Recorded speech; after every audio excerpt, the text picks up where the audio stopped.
बेचारा दो लड़का को हम नहीं बोल पाए कि आज क्लास है। मुझे तो नहीं आता है, दो भाई।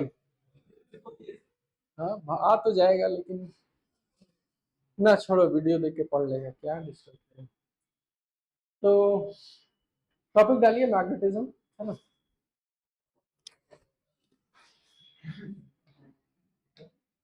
मैग्नेटिज्म,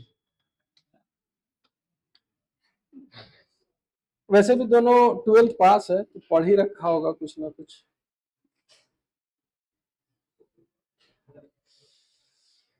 हाँ।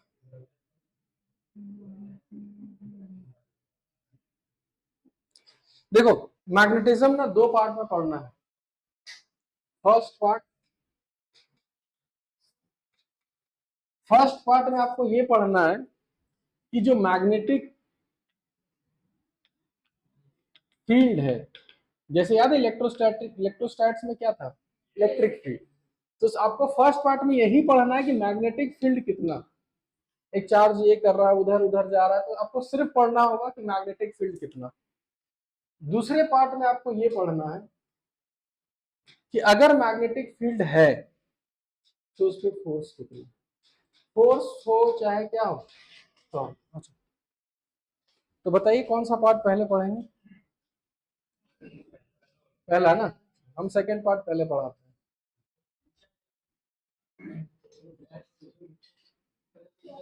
ना ना ठीक है, एडजस्ट कर लेती है लड़की लोग। चलो, बैग इसमें रख दो। चलो, तो पहला क्वेश्चन ये राइज होता है कि जो मैग्नेटिक फील्ड है,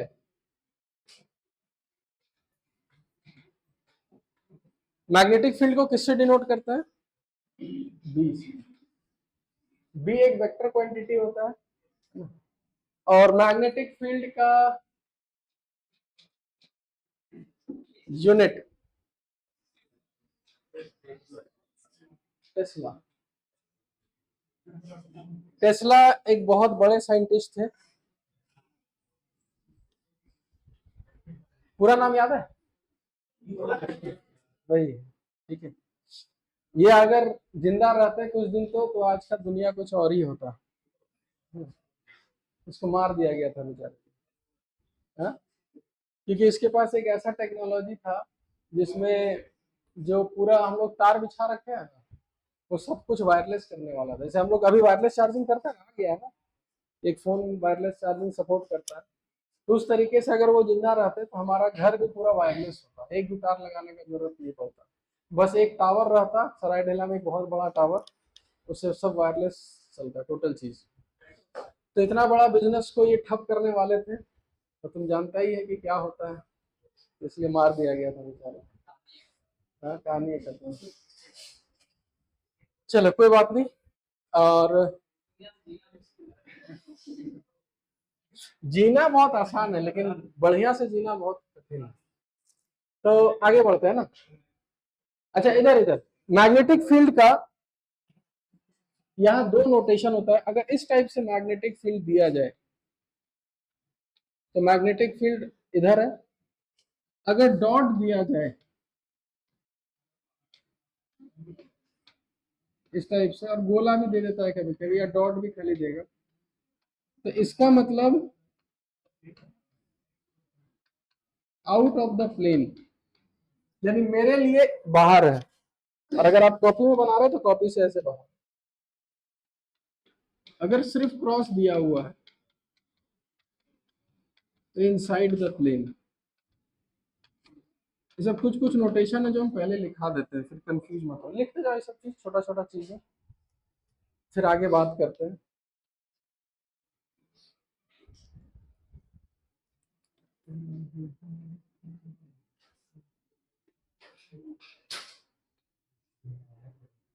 तुम लोग वैसे अभी प्रैक्टिस क्या कर रहे हो ईमानदारी से।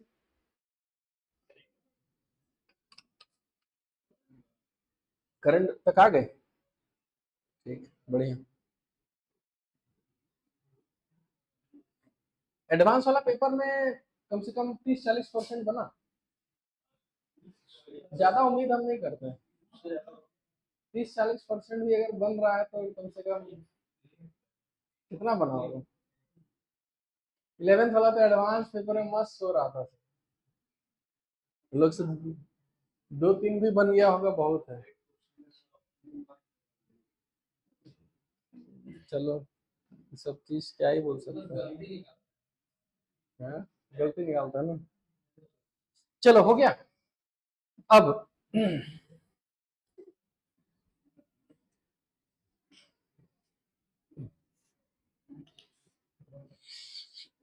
पहले ये पढ़ लेते हैं कि magnet how magnetic field is produce, पहले इसको खत्म कर लेते हैं जल्दी।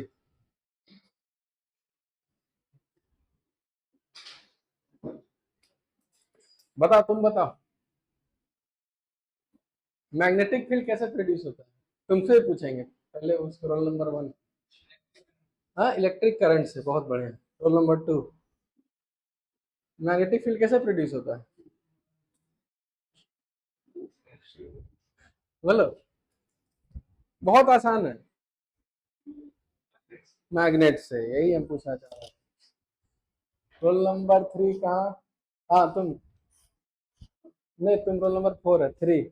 हाँ हाँ, मैग्नेटिक फील्ड कैसे प्रोड्यूस करते हैं, मैग्नेट के पोल से, वेरी गुड। हाँ roll number 4, electric charge, electric charge से। हाँ जी बगल वाला।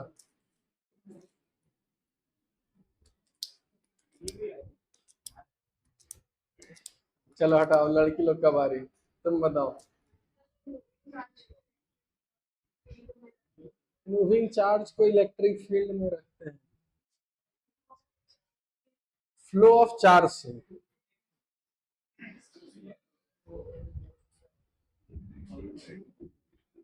चलो इधर देखो, कहानी बता देते हैं, याद रखना ठीक है। हाँ कौन, अच्छा हाँ बैठो, हाँ जल्दी आ गया ना, बैठो आराम से, ठीक है। तो कहानी को याद रखना, बहुत बेसिक कहानी है। मैग्नेट, मैग्नेट का नाम मत ले अभी। मैग्नेटिक फील्ड जो प्रोड्यूस होता है, सबसे पहले याद रखना, पूरा कहानी बता देते हैं। कोई भी चार्ज प्लस क्यू अगर रेस्ट पर है तो इसके चारों तरफ सिर्फ क्या रहेगा, इलेक्ट्रिक फील्ड। दूसरा, अगर कोई चार्ज मोशन में है, ठीक है, तो इसके चारों तरफ इलेक्ट्रिक फील्ड भी रहेगा प्लस मैग्नेटिक फील्ड। तीसरा, एक और केस होता है कि अगर चार्ज एक्सेलरेट करे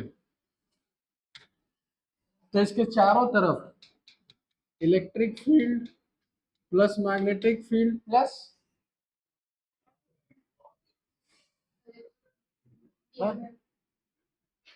इलेक्ट्रोमैग्नेटिक वेव्स। क्लास 12th में एक टॉपिक है जो हम नहीं पढ़ाएंगे, क्वेश्चन ही नहीं आता, और उसको लिटरेचर पढ़ना रहता है खाली, है ना। लेकिन हाँ टेस्ट जरूर लेंगे। एनसीईआरटी में 2-3 पेज का चैप्टर है, बस पढ़ के आना, हम टेस्ट ले लेंगे उससे, है ना। क्या क्या, हाँ, जो भी है वो अपना तुम वन शॉट देखो, जो देखना है। ये याद रहा। इन तीनों को देख के ये बताओ, अब बताओ मैग्नेटिक फील्ड कब प्रोड्यूस होता है, जब चार्ज मूव करे, सिंपल बात। मोशन में हो चाहे एक्सेलरेट करे, मतलब मूव करेगा तो ही मैग्नेटिक फील्ड प्रोड्यूस होगा, और अगर चार्ज रेस्ट पे रहेगा तो कोई मैग्नेटिक फील्ड प्रोड्यूस नहीं करे। लिख लीजिए, उतार लो इसको, याद रखना ये चीज पूरा।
आगे बढ़े,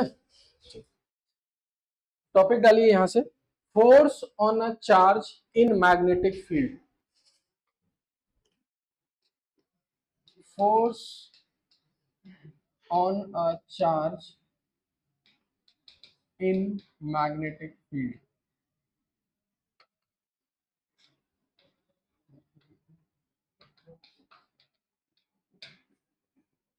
कि एक चार्ज अगर मैग्नेटिक फील्ड में हो तो उस पर क्या फोर्स लगता है। हम यहाँ मैग्नेटिक फील्ड ड्रॉ कर लेते हैं।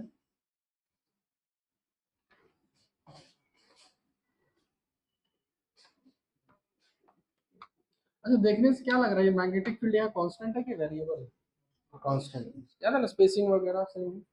तो मान के चलिए यहां से एक plus Q charge v velocity से इधर जा रहा था, ठीक है, और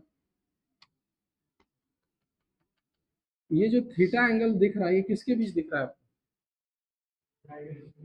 मैग्नेटिक फील्ड और वेलोसिटी के बीच। तो इस, तो फोर्स जो लगता है उसका एक सिंपल सा फॉर्मूला है, बहुत आसान है, Q इंटू वी क्रॉस, बस यही फॉर्मूला है और कुछ नहीं। जिसको अगर हम स्केलर फॉर्मेट में अगर लिखें तो Q V B sign theta, और यहाँ थीटा किसके बीच एंगल है? क्लियर हो गया यहां से। अब याद है वेक्टर्स में यहाँ क्रॉस प्रोडक्ट है, तो क्रॉस प्रोडक्ट की direction right hand thumb rule. तो जरा राइट हैंड थंब रूल सब लगाओ और बताओ कि इस पे फोर्स किधर लग रहा है। पहले बना लो, इसको कॉपी में बनाओ और कॉपी में ही ड्रॉ करो कि इस पॉजिटिव चार्ज पे फोर्स किधर लगेगा।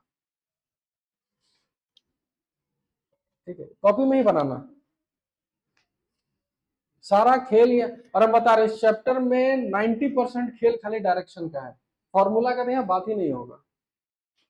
सारा खेल यहाँ डायरेक्शन का है। जिसको डायरेक्शन में विजय प्राप्ति मिलेगी उसके लिए चैप्टर कुछ नहीं है।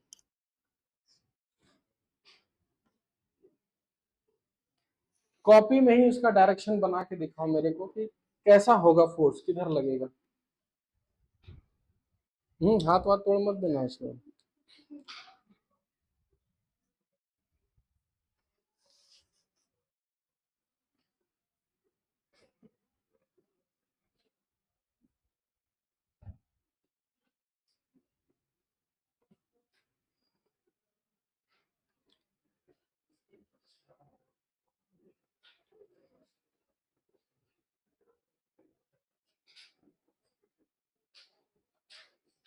उतार लिए सब लोग, फोर्स का डायरेक्शन बनाए सब लोग।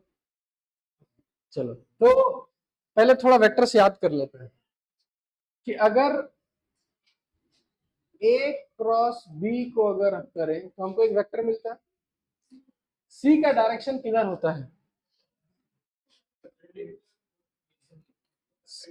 ए क्रॉस बी अगर सी निकल रहा है तो सी का डायरेक्शन किधर होता है? Perpendicular to both A and B. यानी यहां जो फोर्स का डायरेक्शन होगा और बी और बी के दोनों के परपेंडिकुलर होगा।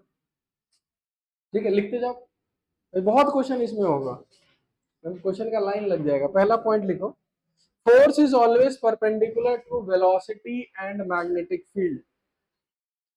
Force is always perpendicular to velocity as well as magnetic field.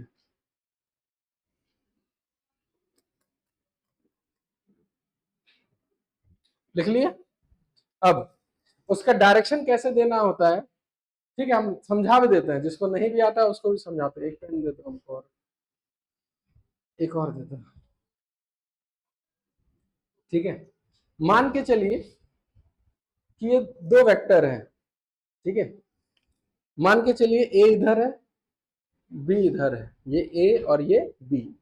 हमको निकालना है ए क्रॉस बी। तो अपने मन में एक आर्क ऐसा ड्रॉ करना है कि ए से बी तक एक आर्क ऐसे जा रहा है, ड्रॉ कर लिए। और अपना राइट हैंड भी लगाना है, सिर्फ राइट हैंड, ठीक है ना, जिसके पास नहीं हो बात अलग है, लेकिन राइट हैंड ही यूज करना, लेफ्ट हैंड कभी जिंदगी में यूज मत करना, ठीक है। हमेशा ए क्रॉस बी जैसे ही आर्क गया तो ये जो 4 उंगली है उसको उसी डायरेक्शन में मोड़ना है, ऐसे ऐसे घुमा ना, इसको ऐसे ही मोड़ना है। और ये थंब एकदम इसके परपेंडिकुलर रखना है। थम्स अप कार्ड देखे हो ना, एकदम ऐसे ही रखना है। बहुत लोग ऐसे करके ऐसे कर देता है, तो ये ऐसे ऐसे नहीं होना चाहिए। ये वाला उंगली एकदम ऐसे परपेंडिकुलर होना चाहिए। तो ए से बी ऐसे घुमाए, थंब किधर गया, इधर। तो ये जो वेक्टर आएगा इन दोनों के परपेंडिकुलर भी हो गया और किधर गया, बाहर। तो ये ए क्रॉस बी है। अगर हमको निकालना है बी क्रॉस ए, तो आर कैसे घूमेगा, तो हम हाथ ऐसे घुमाएंगे, थंब किधर गया, समझ में आया। तो इसको पहले मास्टरी कर लेते हैं, पहले ए क्रॉस बी वाला। ठीक है, एक काम करो, एकदम पीछे पन्ना में कुछ कुछ क्वेश्चंस लिखो, यहाँ लिख के फायदा नहीं है। ठीक है, और हमको आंसर बताना है खाली। ठीक है, लिखो, सीधा ऐसे लिखो। यहाँ पर हम पेन ले लो, किसका किसका, ऐसे लिखो कि ए वेक्टर का डायरेक्शन साउथ है और बी वेक्टर अपवर्ड है। तो बताइए ए क्रॉस बी किधर होगा। राइट हैंड थंब रूल, हम पूरा इमेजिनेशन का खेल है। फिर लेफ्ट लगा रहा है तू, अंदर बाहर हमको नहीं, हमको डायरेक्शन से मतलब है। पूरा बताओ, ईस्ट वेस्ट, ऊपर नीचे, दाएं बाएं, किधर।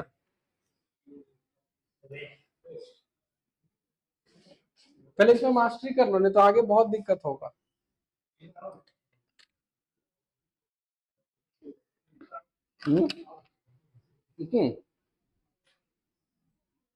देखो, सबको ये पता होना चाहिए, अगर इधर ईस्ट वेस्ट नॉर्थ साउथ, ठीक है, अपवर्ड और डाउनवर्ड, एक इधर है साउथ, साउथ इस साइड ले लिए एक पेन, एक पेन दे दो।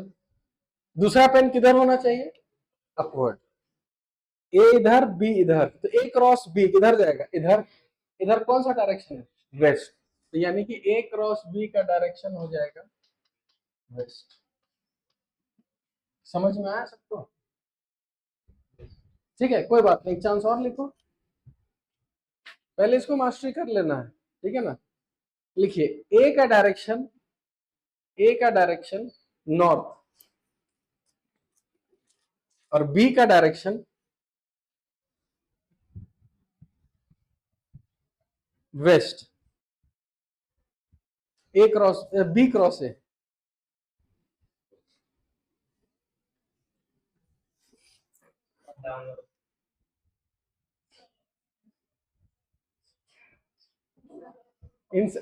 नीचे इनसाइड है, डाउनवर्ड। हाँ, आ रहा है, देखो तो। ए का डायरेक्शन किधर है, नॉर्थ, नॉर्थ इधर हो गया, और बी का डायरेक्शन वेस्ट उधर हो गया। और हमको निकालना है बी क्रॉस से, यानी तुम बनाओगे तो एक पेन इधर होगा, एक पेन इधर होगा। तो बी क्रॉस ऐसे घुमाना है, तो हाथ ऐसे घुमाओगे, थंब किधर गया। धीरे धीरे प्रैक्टिस करोगे, सीख जाओगे। समझ में आ रहा है ना, पक्का। चलिए, तो अब यहां आते हैं। ठीक है, और अगर हमको फोर्स निकालना है तो फोर्स निकलेगा कैसे। तो फोर्स है V क्रॉस B। दो पेन होगा सबके पास, नहीं भी होगा तो इमेजिन करो। V का डायरेक्शन ऐसे है, एक पेन ऐसे पकड़ लिए, और B का डायरेक्शन ऐसे है। तो V और B दो पेन है, और V क्रॉस B यानी एक आर्क ऐसे बनेगा। उसी आर्क में अगर हम ऐसे घुमाए तो थंब किधर जाएगा, अंदर। इसका मतलब इस पे जो फोर्स लगेगा वो अंदर के साइड लगेगा। समझ में आया कि नहीं आया सबको।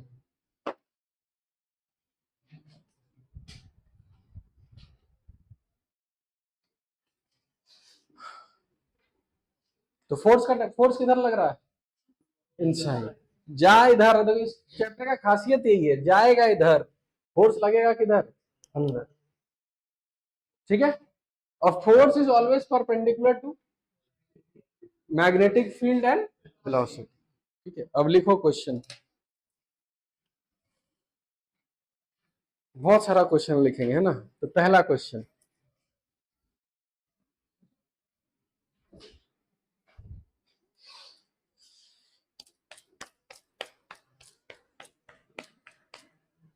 Speed of the particle, speed of the particle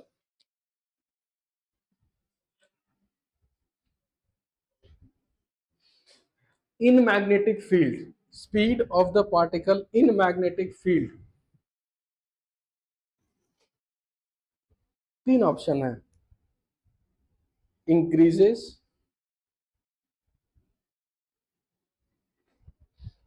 decreases, remains constant, और एक ऑप्शन है last option, all of these, कुछ भी हो सकता है। बताइए, आराम से, आपके पास 3 मिनट समय है, खुद से बात करो और बताओ कि क्या होगा। डिस्कस नहीं करना अभी, एकदम 3-4 क्वेश्चन करेंगे, एकदम डिस्कशन नहीं।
हो गया आंसर, बी, डिक्रीजेस। चलो, पहला ऑप्शन इंक्रीजेस के फेवर में, कोई ना, चलो ठीक है, डिक्रीजेस, चलो ठीक है, रिमेन्स कांस्टेंट, ठीक है, ऑल ऑफ दिस, कुछ भी हो सकता है भाई, कहा नहीं जा सकता।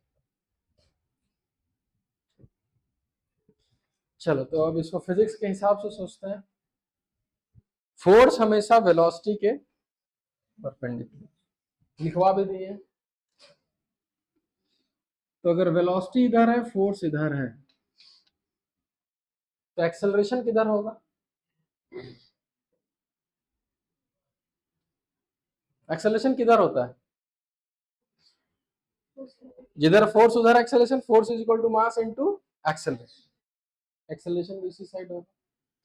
तो जब वेलोसिटी और एक्सेलरेशन परपेंडिकुलर होता है, तो इसका स्पीड चेंज होता है कि कांस्टेंट होता है? प्रोजेक्टाइल में पढ़े होंगे कि प्रोजेक्टाइल में याद है 2 कंपोनेंट लिया जाता था, तो ये ऐसे जाता था, एक्सेलरेशन सिर्फ वाई एक्सिस में होता था, तो एक्स एक्सिस वाला स्पीड कांस्टेंट रहता था कि वेरी करता था?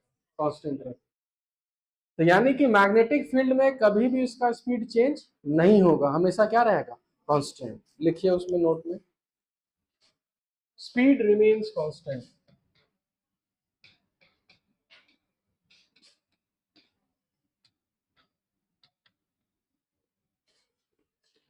तो वो फोर्स करेगा क्या फिर? डायरेक्शन खाली चेंज करेगा और कुछ नहीं कर सकता। लिखो, स्पीड रिमेन्स कांस्टेंट बिकॉज, लिख लेना, because velocity and force is perpendicular.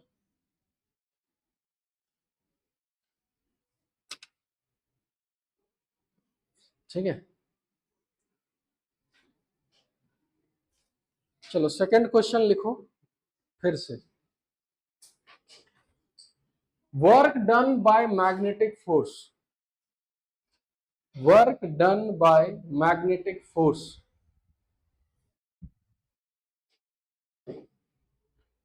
Is, चार ऑप्शन, पॉजिटिव, नेगेटिव, जीरो या ऑल ऑफ दीज। इसी नहीं चल रहा है कहाँ, नहीं चल रहा।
हाँ जी, आंसर। हाँ, पॉजिटिव के फेवर में कोई,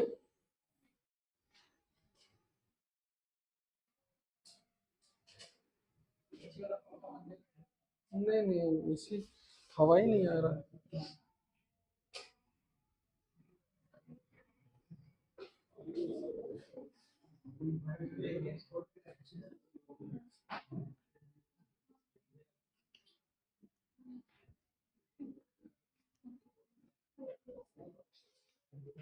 हाँ जी, आंसर क्या होना चाहिए? जीरो। क्यों?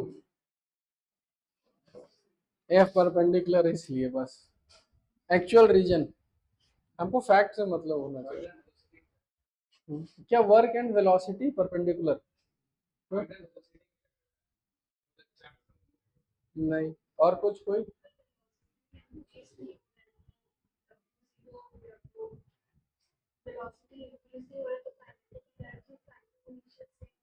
हाँ हाँ, ठीक है, तो उससे,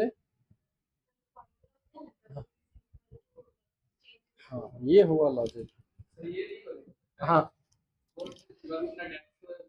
फोर्स उसका डायरेक्शन बदलता है।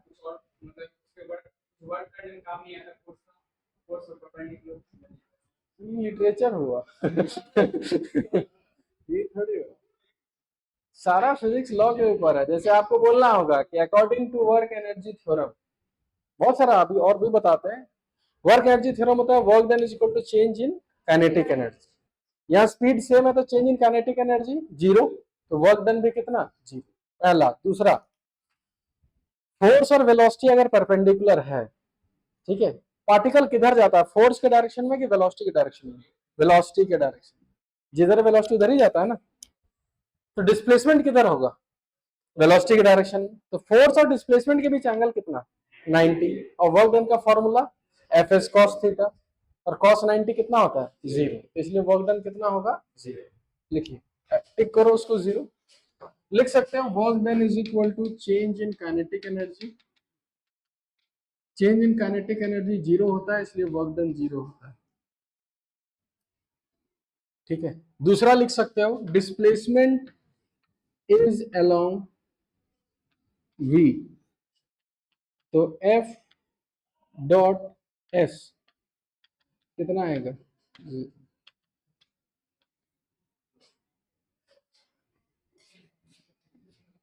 पढ़े?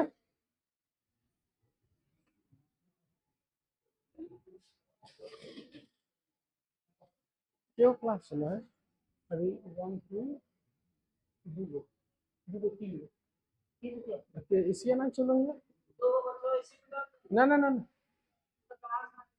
कौन इधर में एशिया ना चलो ना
और एक आगे बढ़ते जाते हैं। तो वर्क डन हो गया। फॉर्मूला क्या था? Q V B sine theta, है ना।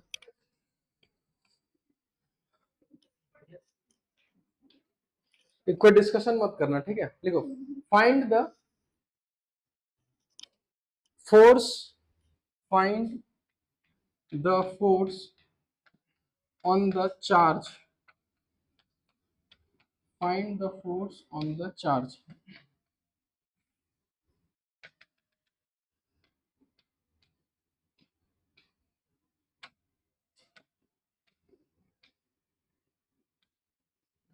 ऑप्शन दे रहा है, ठीक है।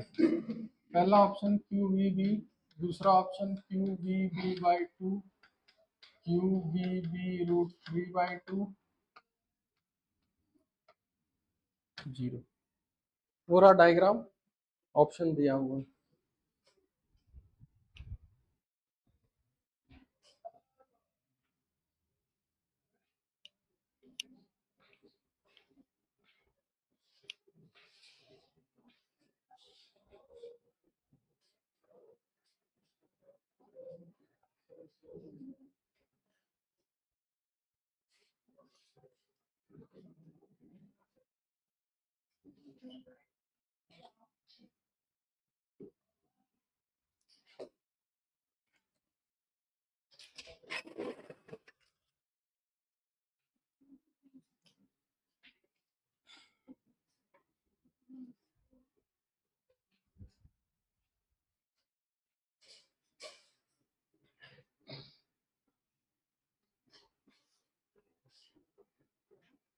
ठीक है, आ गया होगा, बहुत आसान है, नहीं है। फोर्स का डायरेक्शन वायरेक्शन नहीं पूछ रहे हो, वैल्यू पूछ रहे हैं। डायरेक्शन तो दूसरा चीज है, ठीक है। आंसर आ गया होगा पक्का तो। कितने लोग का आंसर है क्यू वी बी? एक। कितने लोग का आंसर है Q V B by two? 1 2 3 4 5 6 7 8 9 10। 10 लोग। Q V B root 3/2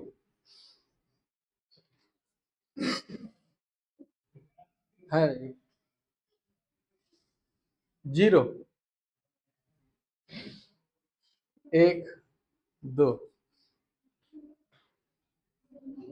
10 4 14। कितना लोग हैं? हाँ? अच्छा, 10 को गोल कर देंगे, ठीक है। तो लोग कितने हैं हम लोग? 5 3 8 8 4 12 83। चलिए, +1 15। चलो, कोई नोटा में भी वोट दिया होगा। चलिए, तो इसका आंसर है ना, फॉर्मूला क्या था? बहुत आसान फॉर्मूला है, Q B B sine theta. और यहाँ थीटा का वैल्यू कितना दिख रहा है? 30 डिग्री। और वही देख के मेरे 10 मछली जाल में फंसा। हम फंसाने का ही काम करते हैं ना, अब लोग फंस जाते हैं। एंगल किसके बीच है ना? एंगल किसके बीच होता है? मैग्नेटिक फील्ड और वेलोसिटी के बीच। वेलोसिटी किधर है? पेन, दो पेन है ना, हाँ। वेलोसिटी इधर है, मैग्नेटिक फील्ड किधर है? अंदर है। तो मैग्नेटिक फील्ड और वेलोसिटी के बीच कितना एंगल आ रहा है? अब देख के भी नहीं। वेलोसिटी ऐसे है, मैग्नेटिक फील्ड ऐसे है, ऐसे ही है ना। ये दोनों के बीच कितना एंगल है? अरे भाई, फिर देखो, फिर देखो। वेलोसिटी इधर है ना जी, और मैग्नेटिक फील्ड प्लेन के अंदर है, तो ये और ये के बीच कितना एंगल होगा? 90 डिग्री। और साइन 91। तो आंसर क्या होगा?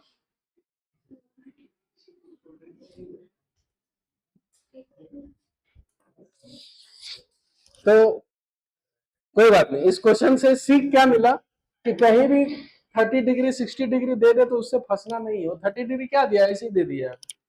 और हम लोग को खोजना किसके बीच था? वेलोसिटी और मैग्नेटिक फील्ड के बीच, ठीक है।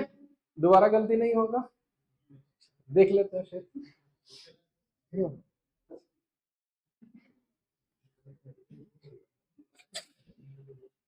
चलिए तो लिखिए केस 1, गलती होगा नो डाउट एकदम। Case 1 theta is equal to 0 degree. अच्छा एक मिनट, केस 1 लिखने से पहले कोई मैं काट दो, उसमें क्या है, हम भी काट देते हैं, लो उसमें क्या है, ठीक है काट लिए। तो फोर्स का एक फॉर्मूला था Q V B sine theta, यही फॉर्मूला था। अगर फोर्स 0 आ रहा है क्या क्या केसेस पॉसिबल होगा? अगर फोर्स 0 है तो क्या हो सकता है, थीटा 0 होगा, थीटा 0 या फिर बोल सकते हैं 180। 0 और 180 का मतलब कि वेलोसिटी और मैग्नेटिक फील्ड के बीच पैरेलल है या फिर एंटी पैरेलल। तो लिखिए, सब लिखते जाइए, पहला लिखिए और यहां लिखो if motion is along or opposite to magnetic field, if motion is along or opposite to magnetic field। और बताइए और कैसे 0 हो सकता है?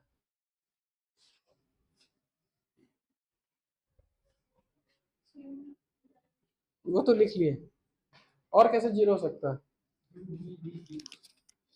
अगर वेलोसिटी 0 हो तो भी फोर्स कितना होगा?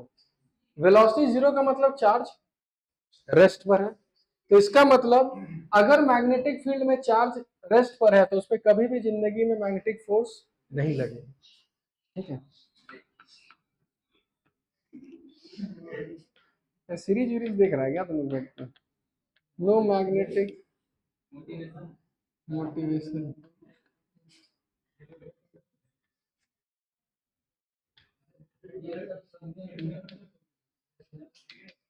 No magnetic force on charge at rest. और बताओ, और 0 किस हालात पे हो सकता है? क्यू का ही वैल्यू कितना हो जाए? 0।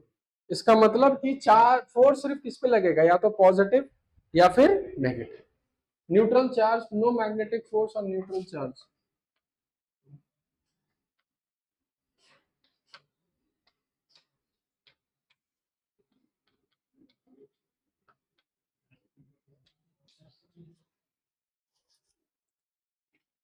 तो अगर न्यूट्रॉन गलती से मैग्नेटिक फील्ड में चला गया तो उस पर फोर्स नहीं लगेगा। तो इतना सारा केसेस है कि फोर्स का वैल्यू कितना हो जाए? 0।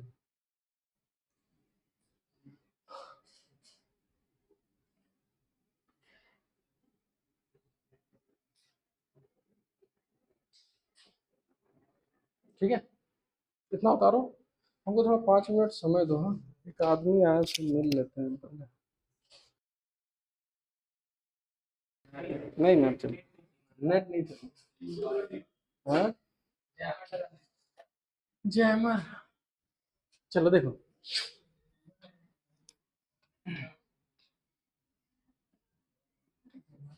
थीटा का वैल्यू 0 डिग्री या फिर 180। अच्छा थीटा 0 या 180 का मतलब जिधर मैग्नेटिक फील्ड या तो उधर ही वेलोसिटी होगा या उसके अपोजिट होगा। अच्छा अगर इधर ही वेलोसिटी है और या अपोजिट है उसमें फोर्स कितना लगेगा? तो अगर एक बॉडी पे फोर्स लगेगा ही नहीं तो क्या वो अपना डायरेक्शन कभी चेंज करेगा? तो अगर वो अपना डायरेक्शन चेंज करेगा ही नहीं तो उसका पाथ कैसा होगा? Straight line. यानी कि अगर वो इधर जाएगा तो इधर ही चलता रहेगा, अगर वो पीछे जाएगा तो पीछे ही चलता रहेगा। इसका मतलब इसका पाथ हमेशा कैसा होगा? Straight line. लिख लो,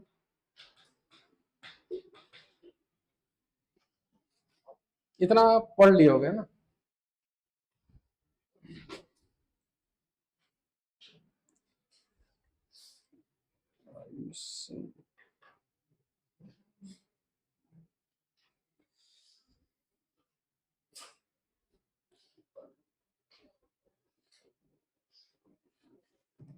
हो गया, नेक्स्ट लिखो थीटा 90। इसको पढ़ना है बढ़िया से।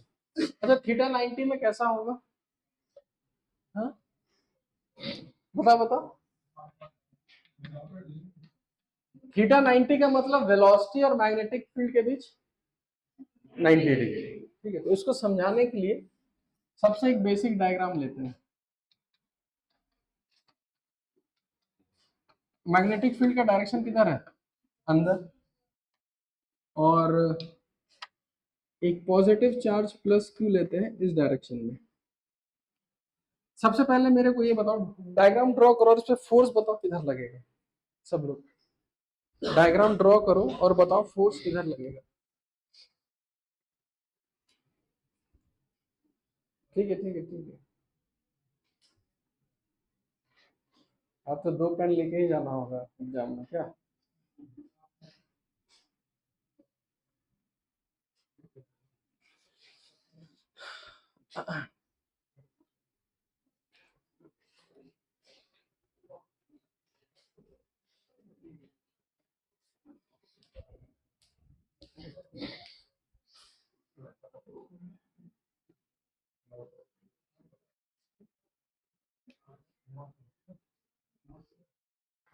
किधर है फोर्स? अपवर्ड। देखो v इधर है, b अंदर है, तो v से b ऐसे घुमाएंगे आप, हम किधर जाएगा? ऊपर। तो यानी इस पे अभी फोर्स जो होगा वो ऊपर के डायरेक्शन में होगा।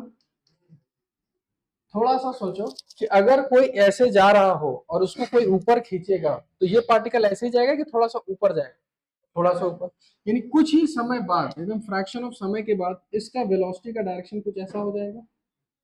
अब बताओ अगर वेलोसिटी ऐसा तो फोर्स किधर? तो v क्रॉस भी फिर करेंगे तो फोर्स ऊपर आएगा कि थोड़ा सा टिल्ट रहेगा? टिल्ट रहेगा, यानी फोर्स थोड़ा सा ऐसा हो जाएगा। फिर ये ऐसे जाएगा, फिर इसको ऊपर खींचेगा तो इसका फिर से डायरेक्शन वही रहेगा कि थोड़ा सा और घूमेगा। फोर्स किधर? फिर ऐसे। तो ये पाथ कैसा लग रहा है? कैसे? ये तो एलिप्टिकल भी हो सकता है, तो पैराबोलिक भी हो सकता है, एग्जैक्ट सर्कुलर क्यों? इसका रीजन हमको बताओ। बात ये तो कर्व, कुछ भी कर्व हो सकता है, कर्व में पढ़े होगे। कर्व में कौन कौन आता है? एलिप्स, पैराबोला, हाइपरबोला, सर्कल, कुछ भी हो सकता है। तो एग्जैक्ट सर्कुलर क्यों? हाँ थोड़ा सा हो रहा है, लेकिन एग्जैक्ट सर्कुलर ही क्यों?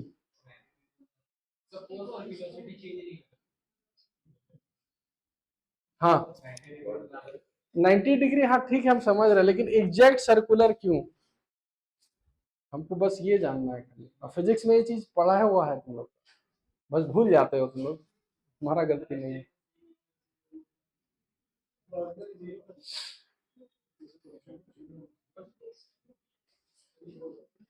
हाँ बोलो, तुम भी बोलिए ना कुछ। हाँ सही बोल रहा है वो। जब याद करो, जब सर्कुलर मोशन पढ़े होगे तो वो अच्छा, कभी भी पार्टिकल सर्कुलर मोशन कब करता है? जब कोई ना कोई एक फोर्स रहता है, वो किधर? सेंटर की ओर। और उसी फोर्स को हम लोग कौन सा फोर्स बोलते हैं? Centripetal force. इन सारे फोर्सेस को अगर हम आगे लेके जाएं तो एक पॉइंट पर मिलेगा, और उस पॉइंट के अबाउट ये सर्कल में इसलिए जा रहा है क्योंकि ये जो फोर्स होता है, सेंट्रिपेटल फोर्स और वेलोसिटी के बीच कितना एंगल होता है? सेंट्रिपेटल फोर्स और वेलोसिटी के बीच कितना एंगल होता है? 90 डिग्री। तो इसलिए हम बोलेंगे कि ये पाथ एग्जैक्ट कैसा होगा? सर्कुलर। और ये जो फोर्स हुआ, आप देखो यहाँ से डेरिवेशन स्टार्ट कैसे करना है, बहुत आसान है। ये जो फोर्स है यहाँ पर, हमको फोर्स का फॉर्मूला पता है। फोर्स कितना होता है? Q B T sine theta, या थीटा का वैल्यू 90। तो फोर्स कितना हो गया? Q B. और यही फोर्स सेंटर की ओर है, तो यही फोर्स जो काम करेगा वो कौन सा काम करेगा? कौन से फोर्स का? Centripetal force. और सेंट्रिपेटल फोर्स किसके बराबर होता है? mv square by R is equal to Q B B. B B cancel हो गया। बताइए यहाँ रेडियस का फॉर्मूला क्या आएगा? mv by Q. बस यही से एक फॉर्मूला डिराइव हो गया कि अगर पार्टिकल 90 डिग्री में एंटर किया तो उसका पाथ हमेशा कैसा होगा? सर्कुलर। और अगर वो सर्कुलर किया तो उसका रेडियस जो होगा, उस रेडियस का फॉर्मूला mv बाय क्यू। इसको नोट डाउन करो।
हो गया?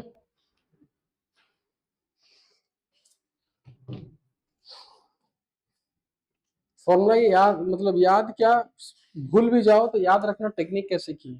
और रेडियस का फॉर्मूला mv/q, ठीक है। तो ये गोल गोल घूमता रहेगा, तो अगर वो गोल गोल घूमता रहेगा तो इसका एक टाइम पीरियड होगा कि नहीं होगा? उसका टाइम पीरियड कांस्टेंट की वेरिएबल? कांस्टेंट, क्योंकि स्पीड कांस्टेंट है तो इसका टाइम पीरियड भी क्या रहेगा? कांस्टेंट। अब इसका टाइम पीरियड कैसे निकलेगा?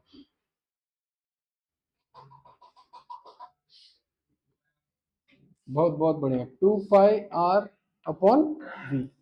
एक चक्कर मारने में 2πr, और कितने स्पीड से? v। तो 2πr का वैल्यू कितना हो गया? mv/qv डिवाइडेड बाय v क्या हो गया? कैंसिल, तो यहां से आ गया 2πm डिवाइडेड बाय। और एक चीज यहाँ नोट करने वाला बात है, टाइम पीरियड क्या यहाँ वेलोसिटी पे डिपेंड कर रहा है कि नहीं कर रहा है? कितने स्पीड से भी अंदर जाए उसका टाइम पीरियड हमेशा क्या रहेगा? सेम। यहां तक नोट डाउन करो टाइम पीरियड वाला चीज।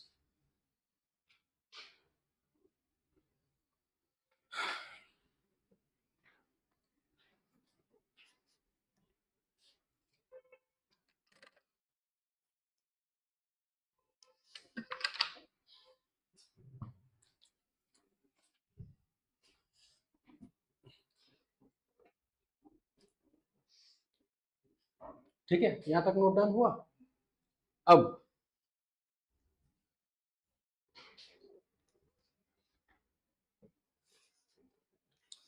ये देखें ओमेगा, ओमेगा क्या बोलते हैं?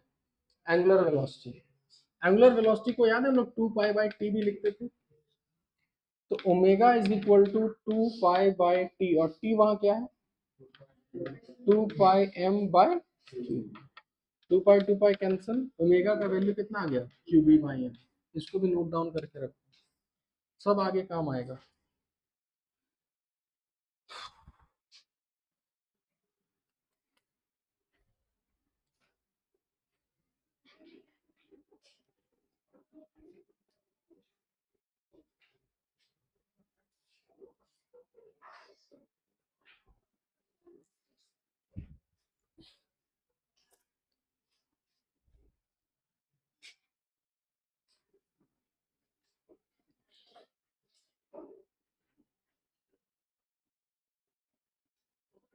उतार लिया यहाँ तक।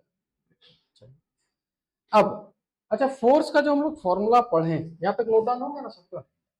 फोर्स का जो फॉर्मूला पढ़े, F is equal to Q B B.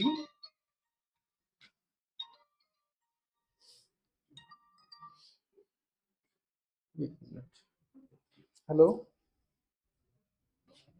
अभी क्लास में?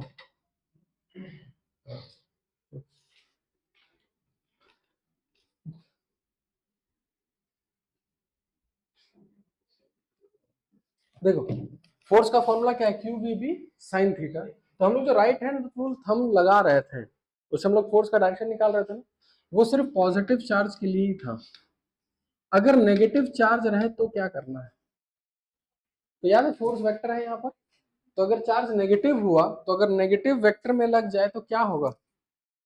डायरेक्शन खाली चेंज होगा। यानी एक नोट में खाली एक पॉइंट लिखो, if charge is negative if charge is negative, if charge is negative, just reverse the direction of force.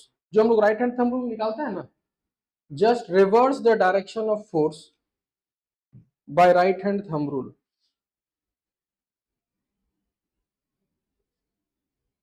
Just reverse the direction of force by right hand thumb rule.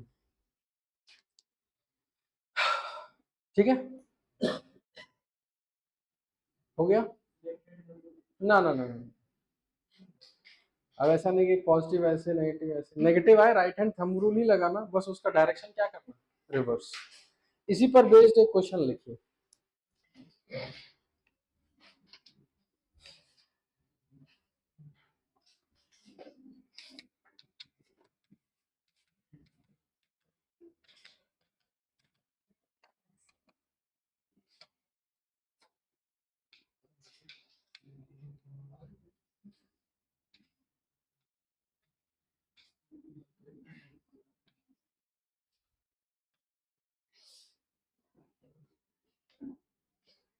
ये तीन particle का trajectory दिखा हुआ है यहाँ पे।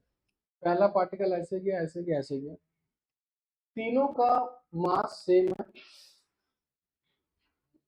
इसका charge Q1, इसका चार्ज Q2 और इसका चार्ज Q3। ठीक है, तो आपको ये पाथ देख के पहले ये बताना है, ठीक है, कि इन तीनों में से पॉजिटिव चार्ज कौन है, नेगेटिव कौन है और न्यूट्रल कौन है।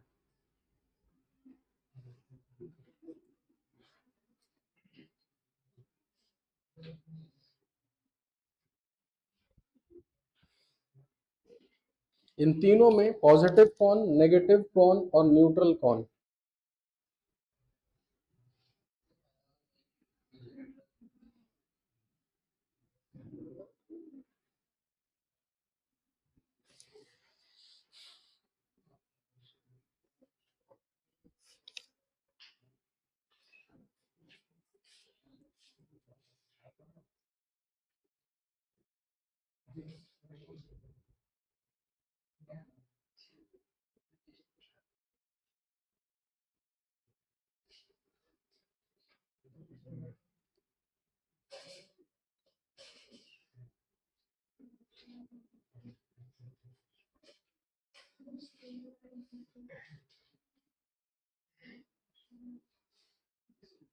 क्या, देखो सबसे पहले ये जो चार्ज अंदर गया,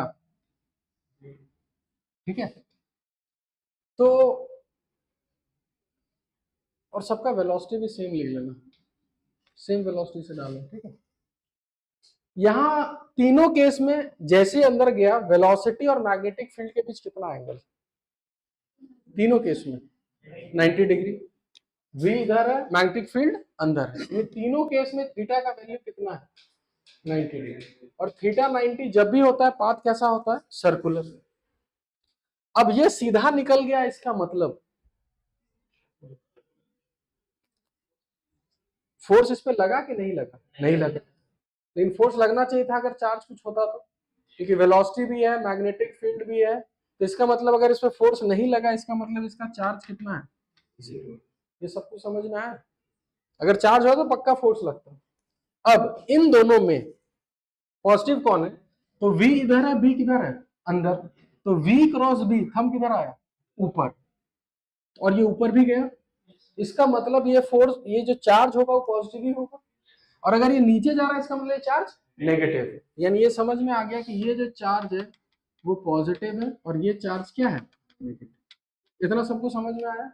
अब तुमसे अगर हम ये अब पूछें, ठीक है, Q1 पॉजिटिव, Q3 नेगेटिव, अब अगर हम पूछें कि Q1 और Q3 में मैग्नीट्यूड वाइज कौन बड़ा कौन छोटा,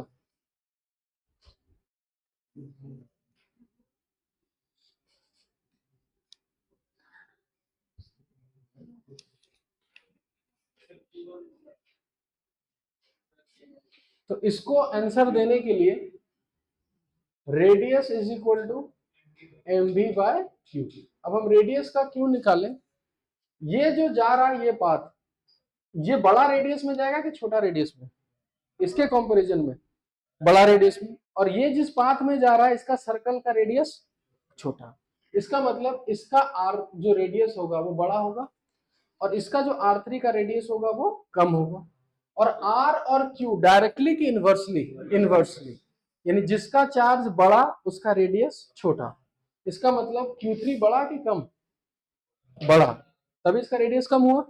और Q1 का वैल्यू छोटा इसलिए रेडियस बढ़ा। इसका मतलब कौन बड़ा होगा? समझ में आया सबको? इस हाँ डायग्राम सही, इसलिए तो डायग्राम दिया हुआ था, सारा डायग्राम बेस्ड है।